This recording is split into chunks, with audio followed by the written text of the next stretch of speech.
Hey, you all. Welcome back. Y'all already know what it is. You see the title of this video. This is Real Housewives of Beverly Hills Darling, Season 11, Reunion Part 2. Before we get into it, in case you don't watch my Potomac videos, I have a busy few weeks ahead of me, and also I'm going out of town like soon. So if there is a delay in uploads, that's why.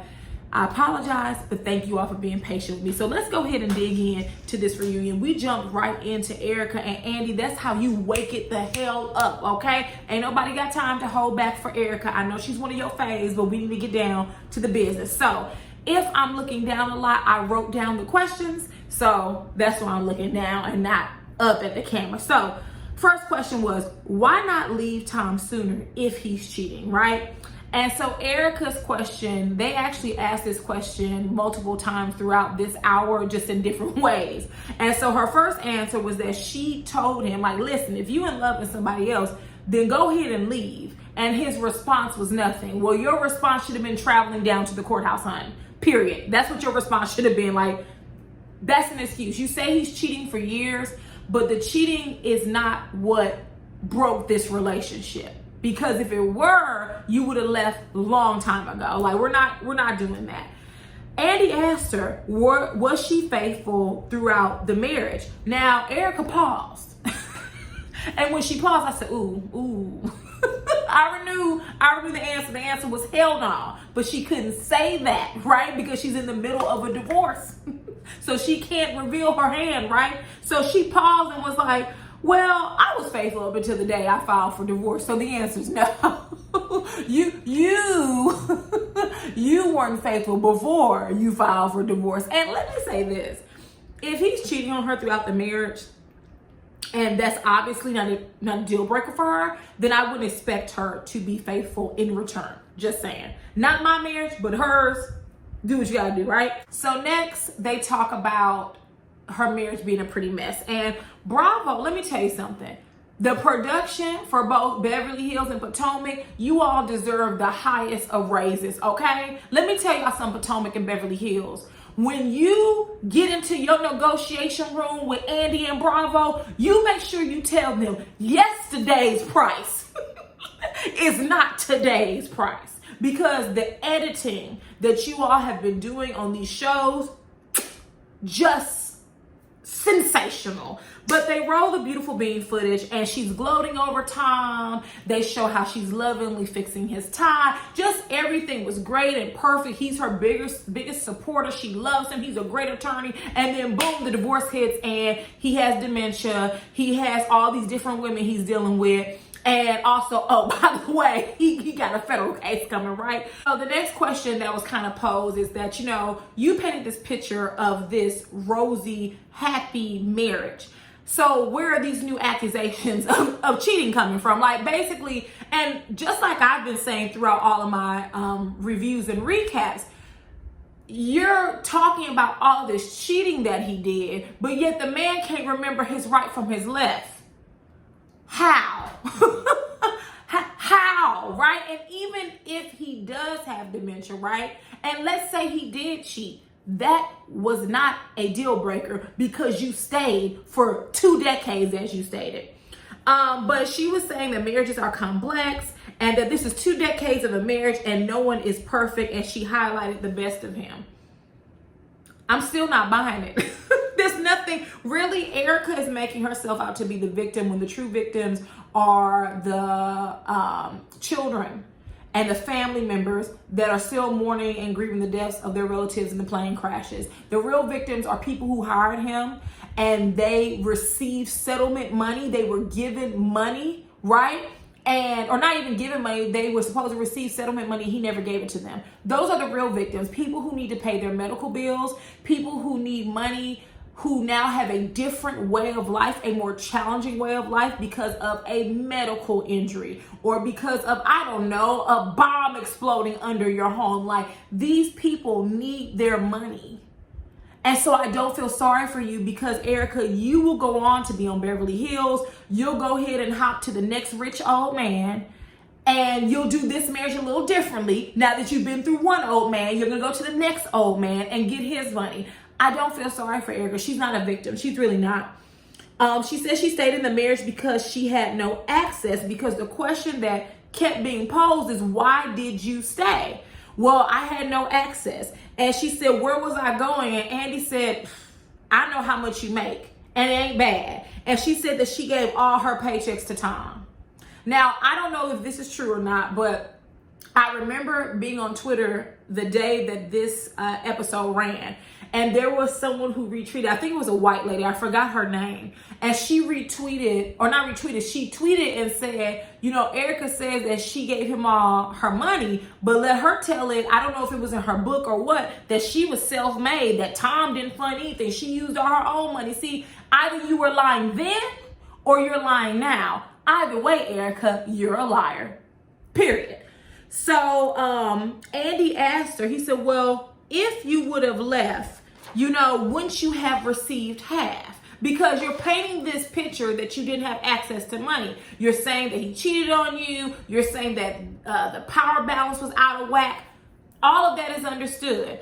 He took all your paycheck, which is a form of abuse. It's financial abuse. It's emotional abuse. It's all of that. I have to go through you to get all of my needs. No, that's abuse.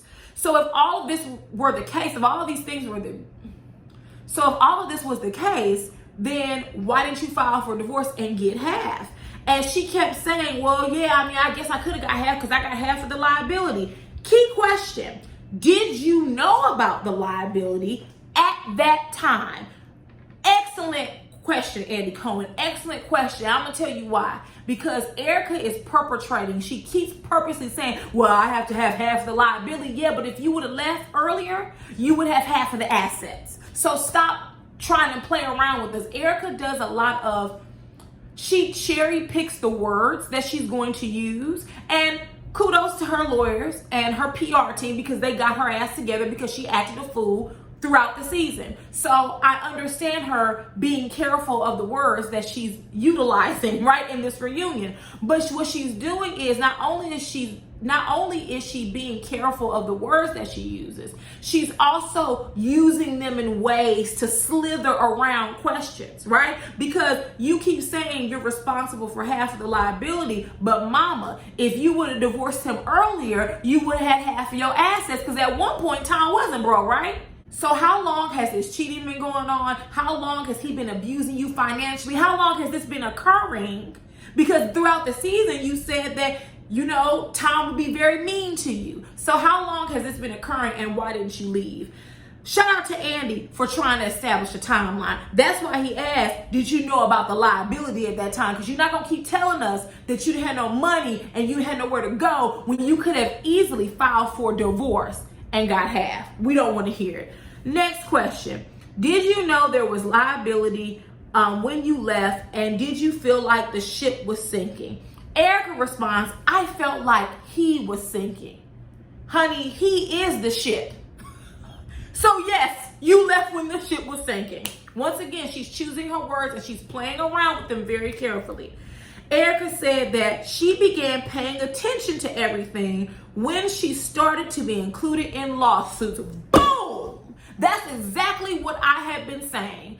Erica is not an idiot. She just didn't find out about all of these lawsuits and all of these issues yesterday, right? She's been knowing about them. And that's why the next question, I forgot when someone asked it. It might be later on in my notes. But someone asked a very important question. They said, if you were closed off from all the finances in your marriage and everything in your life, then how were you able to wrap up this divorce, hire attorneys, lease an expensive home, and also buy a new car? And she was not able to answer the question. The only thing she could say is it was legal. I bet it was. See, this is what happens when you dipping and dapping and don't know what's happening. Like, you obviously lying.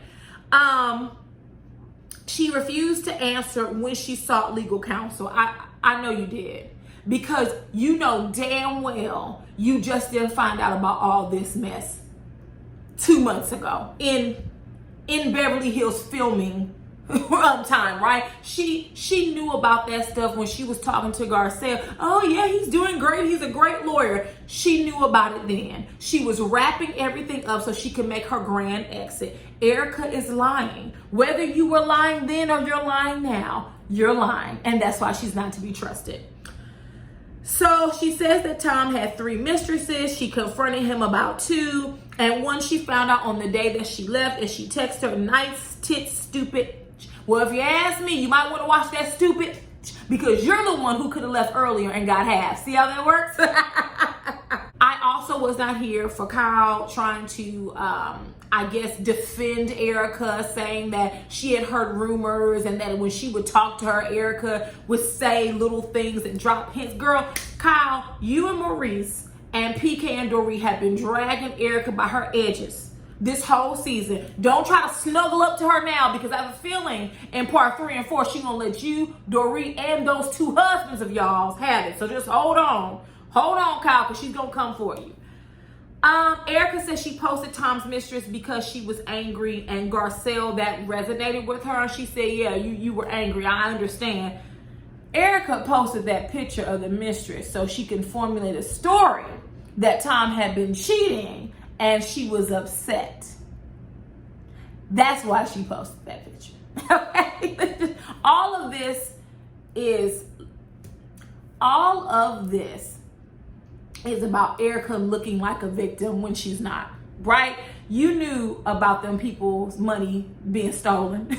You knew about your husband shuffling around money. Because as she said, I started paying attention when I started to be named on lawsuits. And how long ago was that? And you still continue to come on our TV screens, spend lavishly, wear all these luxury items. I don't feel sorry for you. Andy's next question or statement came from a fan of the show that said, you know, Tom seemed fine at your astrology party, Erica. How did he decline so fast? Erica says that Tom is on a loop, that he repeats and recites those same stories over and over again. And then Kyle jumps in to defend her, and she says that she is a friend whose mother has dementia, and the same thing happens with her. Some days are better than others. She can repeat old stories or things that have happened in her life, but newer things she really doesn't have any memory of. If you say so, I'm not doubting that. I'm not doubting Kyle's friend. I think her friend said I could see that he was vacant in his eyes. I didn't see vacancy. I saw thievery, but that's just me. Anyways, someone then asked her, well, why would you divorce Tom when he was sick? Erica, once again, well, dementia was a part of it. Dementia's a part of it. Cheating's a part of it. Him being mean is a part of it. But these are the reasons you listed as to why you left initially, before everyone found out about the charges and things of that nature. Him being sick was a part of you making the decision to leave him. That's low down as hell. I would rather you just say, I left because of these charges that was coming down the pipe. But you're saying that you left him because a part of it was that he was sick? I mean, whatever. So next they talk about her song, It's Expensive to Be Me. She says that, listen, it's a campy dance song. It's not meant to be taken seriously. I find it ironic that these housewives all do that. And Garcelle did it later on in the episode, and we'll talk about it, where when they don't want to be held accountable for their actions or for something that they have said, they will quickly say, oh, this isn't reality, or don't take it seriously. It ain't that serious. But, you know, you're basically saying it's a TV show. Kind of like Shawnee did, oh, you know, don't be invested, right? But you want us to be invested, and you want us to believe it's real when you need our viewership. But then when certain viewers or the viewership as a whole attempts to hold you accountable, then it's, oh, it's a TV show. You ladies have to pick which one. You can't have your cake and eat it too. Either it's a show that's purely entertainment, or either this is a show based on your real life. Which one is it? Let us know. You tell us, right? So next, another key question was posed. Someone, I think a fan asked, knowing what you know about your life now and everything that has happened, would you go back and still marry him? Now, she never answered that question, but I'm going to answer it for you. The answer is hell yeah, because Erica was literally a cocktail waitress. She literally brought to the marriage a cocktail napkin. So if she would not do it all over again, she still would be bringing home cocktail napkins. You get what I'm saying to you? So hell yeah, she will go back and remarry him for the coin. But what she said is she doesn't know and she can't answer it because the man that she ended up being married to is not who she thought it was. Okay, she said, but she does feel that Tom loved her and she loved Tom. Moving on. I don't believe that, y'all. Moving on along. We're not even going to waste our time. Next, the question was, did Tom rip off all of those people? The answer is hell yeah, but let's let Erica answer. She says, I hope not, but I think it's a chance that he didn't and that it's not true. I want you all to go back and watch that scene. I want you all to go back and watch Crystal's face and Dorit's face when she said that. Appalled and disgusted, and Dorit tried to keep her little face frozen, but baby, it was written all over it. You say you think it's a chance that it's not true. Did you not hear those recordings, those voicemails? I didn't get your money, but the man had deposited in his account. He's up here robbing Peter to pay Paul, quite literally. Oh, girl. Talking about she feels terrible. It's not who she is, and she hopes it's not who he is. Baby, you ain't gotta hope. This is exactly who Tom is. Are you kidding me? If I was on the cast, like, I would have been blurting out random things. Like, girl, did you not read these articles? Did you not watch the documentary, Housewives and Hustler? Girl, did you not see what we saw? Did you not hear what we heard? Like, something's not adding up, Erica. But anyways, Erica says it's difficult for people to understand the lifestyle of a wealthy housewife. You know, how could I not know that he had multiple properties? Well, you don't know. And that, I think most people can understand. And I think that, as I've said before in some of my other recaps, when you marry a wealthy man, yes, you're married into money and luxury and wealth, but there's a lot of bodies buried someplace and you don't know where they're at. There's a lot of money and different assets and even issues that they may have that you may not know about. Absolutely. And Andy's reply to that was, I think people can understand that, but it becomes more difficult to understand when it's other people's money. Bing! That's the point, Erica. It's easy for me to understand that, yeah, you don't know everything this rich man does, especially when he's on his third wife, right? Which is why I know from my mom always encouraged me not to marry older. She was like, old men are stuck in their ways and they're dating these young women and young girls because they want control, right?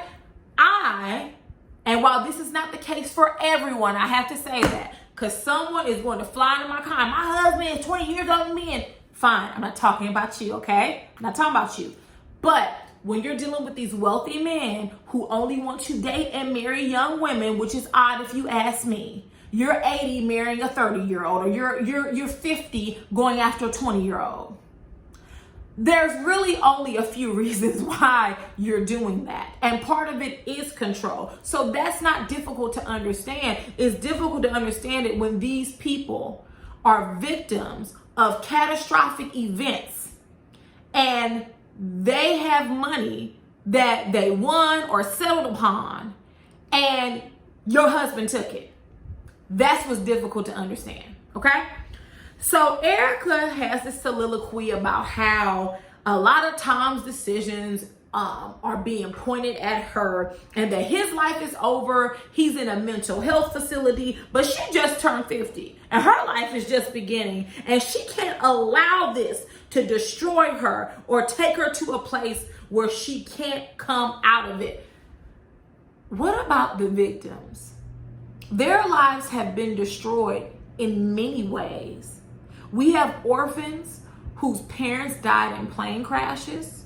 We have people who had a pipe blow up underneath them, and they will need permanent medical care for the rest of their lives. And they need that money literally in order to live, and your husband took it. I don't give a damn about you, Erica. You'll be okay. Sell a few of those purses. You're hopping. They even had a segment where she was getting on a private plane. That's the name of the game. Erica's finna hop to the next rich old man. You'll be okay, Erica. What about those people? What about the victims where they just can't hop from old man to old man? What about them? Where is their money? And what are you gonna do to rectify it? Because like you said, you share half the liability and the assets. Pony up. Tom doesn't have it, great. I know one purse can help cover at least one victim's settlement money. Chop, chop, Erica, chop, chop. Next, we move on from Erica, but don't worry, we'll be back to her. I just don't know why they didn't make this a 2-part reunion, and the first part, the first half hour, make it about the rest of the cast, because honestly, no one had anything going on with them. And unfortunately, Erica's life did carry the season. It did. It just is what it is. And then make the other hour and a half specifically about Erica, and just, rapid fire, hot bench questions, right? That's what we need to do. We don't need 4 parts for this. But anyways, we get to Doreen and her fat mouth. Honey, no one cares. They rolled footage of everyone complaining about how much she talks. She goes to explain herself and defend herself, and Andy yawns. Which, yes, you were boring him. This, too much, Dory, too much. I also thought it was funny that I think a viewer asked a question to Kyle saying, other people have accused you of talking over people, and they start to name them, like Garcelle accused you, Dorit accused you, Carlton accused you, and Garcelle said, who's Carlton? and when they said that, I too was like, who's Carlton? And then they rolled that footage. I said, oh my God, I forgot about her. I haven't watched Beverly Hills in so long. Like, prior to last season, there's a gap for me, a huge gap. I have not watched Beverly Hills in so long, but I thought that was funny. Next, they get to the question regarding a lot of brown people work for me, or, oh, my kids, they love those dark skins the best. Y'all know the racist shit that Dorit said. And she said, listen, I may have utilized the words incorrectly, but I don't apologize for the sentiment. The sentiment is that only racial minorities work for you. And that's how you know them in a working, serving capacity. And that your children love dark-skinned people the most. Those are your words, Dorit, not mine. I didn't like how Garcelle came to Dorit's rescue. And before I get into that, for my last video, for part 1 of the reunion, I had a few of you black women who were saying in the comments that Garcelle, how she reacts to, I guess, the ignorance on the show, and how she behaves on the show is perfect because she can't afford to be a stereotypical black woman. She can't be ratchet. And while I was reading the comments, I couldn't respond because, as I told you, I was busy. But there were a few of you where I really want to light into you, because by reading your comment, I could tell that that's how you live your life. You live your life performing for white people, hoping they don't judge you and assign a stereotypical title to you. I'll be so glad, and I really do hope, and I'm saying this in all seriousness, and I don't know you all, but I hope you free yourself of that bondage. Because one thing I don't do over here is I don't perform. I'm not an animal. I'm not at the circus. I don't perform for white people. I don't code switch. This is who I am. And who I am should be damn good enough for everybody. My mom taught me from a young age. She used to always say, I don't know anyone's ass good enough to kiss. And I live by that model. There is no one that is so good that I need to change up myself in order for them to digest me. Absolutely not. There were so many conversations about if Garcelle spoke, if she yelled or cursed, she would be viewed as ratchet. And what's more ratchet than Lisa Rinna breaking a glass on a table? Y'all be too worried about what they think of you, and they'll give a damn about what you think about them. Don't get me started. Let me just calm down.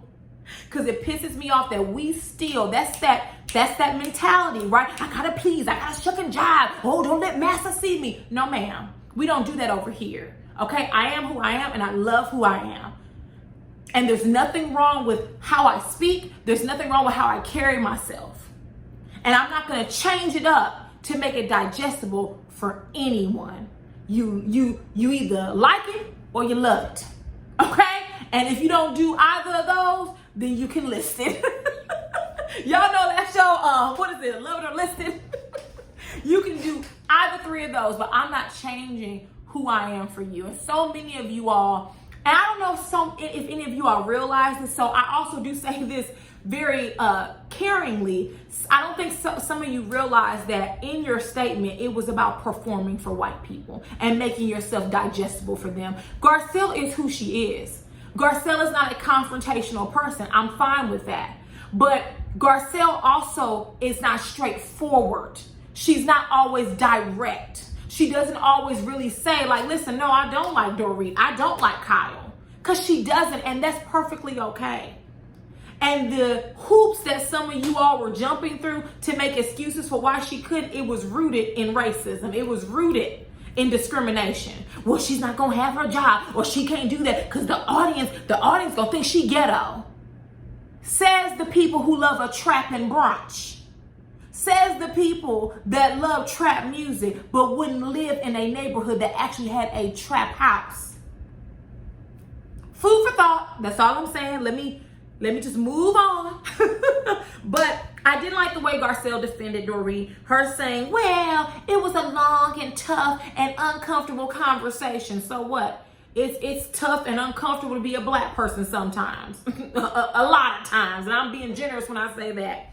She then says the conversation was educational and that everyone on social media, takes things too seriously. Garcelle, I want you to keep that same energy, because if you come back for your third season, I'm going to sit here. I'm going to let these women tear into you, and I'm not going to say anything. I get really offended when you housewives do that BS where when you don't want to be held accountable or when you don't want to give a direct answer, all of a sudden the fans of the show, the fan base, the viewers, whatever, all of a sudden everyone takes it too seriously. Okay. When Dorit called you a bully, was that serious? You didn't like that, did you? Because you knew what that coded language was. Don't play with me, Garcelle. Don't do that. I'm gonna move on from you. I like you, Garcelle, but sometimes you be talking BS. You serving it, but I'm not eating it. Moving on. Next, in my notes, I literally wrote Lisa racist Renna. Lord forgive me. But we get to Renna. We get to racist Renna. And they talk about Amelia and Scott's breakup. I'm going to sum this up. Lisa can pretend that she was over the top and ecstatic that Amelia and Scott broke up, but Renna is a social climber, right? When it comes to Hollywood, she's at the bottom of the barrel. I need to call my mom and talk to her about Renna, because she would give me the real tea. My mom don't know everything about the Hollywood stars and the regulars like Renna, but she's at the bottom of the list. She would kill to be close and to be in proximity to a Kardashian. She would love to be loosely related to them in some way. So I'm not buying it. What else is important? Oh, they asked Kyle, did she get in trouble with the Kardashians for some of her negative comments about Scott? And she said she don't know. She hasn't asked them. Well, then you better watch out, because Chris don't play about her clan. So you better cool it. You better go through Kathy and ask her to smooth it over, okay? What else is next? Something about Harry Styles being a fan of the show. I don't care. Blah, blah. Oh, they asked Renna, why does Drake follow her? And she says she doesn't know. Well, Renna, I know. One word, daughters. Moving on.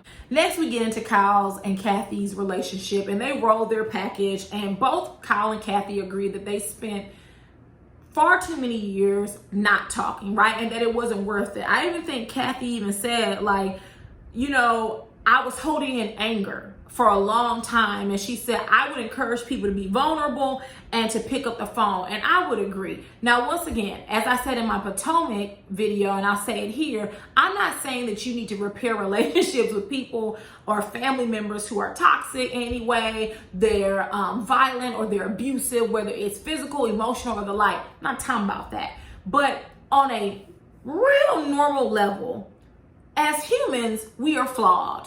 And I think that we should extend each other grace and mercy. And within the past 5 years, there's been this, I'll call it inflammatory rhetoric, where people encourage you, like if someone say something you don't like, just cut them off. And it's like, damn, what if people treated you that way? What if one thing you said, someone just completely cut you off? You wouldn't like that feeling. And I think that we do have to do a better job at understanding, right? And hearing people's opinions. I'm not talking about no fool like Boosie. We're not talking about that. I'm just saying on a real normal level. And Kathy and Kyle, they had disagreements, possibly about money, possibly about Mauricio, whatever. But at the end of the day, you all are sisters. And no one can replace your siblings. At least not mine, at least. You know what I mean? Like, no one can replace them. And you should try to repair those relationships. Once again, I'm not talking about toxic or abusive, because I know someone's going to come up in here with I'm not talking about that. I'm saying that everyone messes up. Everyone makes mistakes. We need to grant each other grace and mercy and stop holding people's feet to the fire. You said something they didn't like. Oh, well, talk about it and get past it. But not talking to somebody for a decade, it's a little much. Kathy says that she didn't watch American Woman, the TV show. She only watched the trailer. And she finally revealed, she said, you know, I can't even talk to my mom's friends because it reminds her too much of her mom. And Kathy broke down and cried as if their mother had passed recently. And I just hope that Kathy is in some type of therapy and that she's working through that, because it still pains her. And she'll always feel that pain, right? She'll always grieve her mom. But it is as if it just happened. Part 2 of the reunion really ended on a sad note, because you could tell that Kathy is really torn up by that. Because she kept saying, you know, I always thought, well, what would my mom do? Because of that limousine scene, which, by the way, that limousine scene from season 1 of Beverly Hills, iconic. Let me tell you something. The first few seasons of all of these Housewives shows, baby, when I tell you that was some good iconic TV that we will never get back. Oh my God, that, you know, you are first a liar, second an alcoholic. I said, oh, baby, when I heard that, I said, damn. Went off on her sister, do you hear me? But Kathy was ashamed of that because she wanted all of her siblings to get along, but also I can imagine she didn't want their business out there. Kim was a struggling alcoholic. She didn't want that out there. She was trying to protect her family and do what her mom would have done. So there's that. I don't have anything else about this episode. Nope, that's all I have for this episode. So let me know what you all thoughts. Drop down and get your ego on in these comments. And if there is nothing else, I will see you all later. Mwah. Bye.